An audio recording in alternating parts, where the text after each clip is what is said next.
শীতের ফুলকপি হয় ভাজা খাওয়া হয়, নয়তো ঝোল তরকারিতেই খাওয়া হয়। তো আমি ভাবলাম আজকে ফুলকপিটাকে পকোড়া বানাবো একটু অন্যরকমভাবে। মুসুর ডালটাকে 3-4 ঘন্টা আগে ভিজিয়ে নিয়েছিলাম।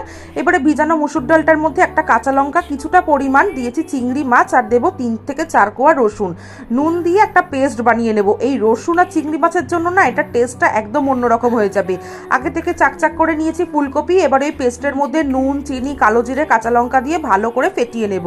এইবারে আগে থেকে যে ফুলকপিগুলো কেটে রেখেছিলাম সেই ফুলকপিগুলোকেই ডুবিয়ে আমি ভেজে নেব। আর দিয়েছি কিছুটা পরিমাণ এই মুসুর ডাল। এই গোটা মুসুর ডালগুলো মুখে করলে কিন্তু বেশ লাগবে।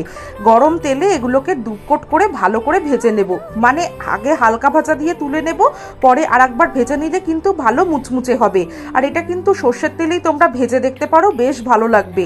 চা কফির সাথে তো ভালো লাগবে, ডালের সাথেও কিন্তু এটা দারুণ লাগে। তো আজকের ভিডিওটা কেমন লাগলো একটা লাইক আর কমেন্টের মাধ্যমে জানিও। ধন্যবাদ।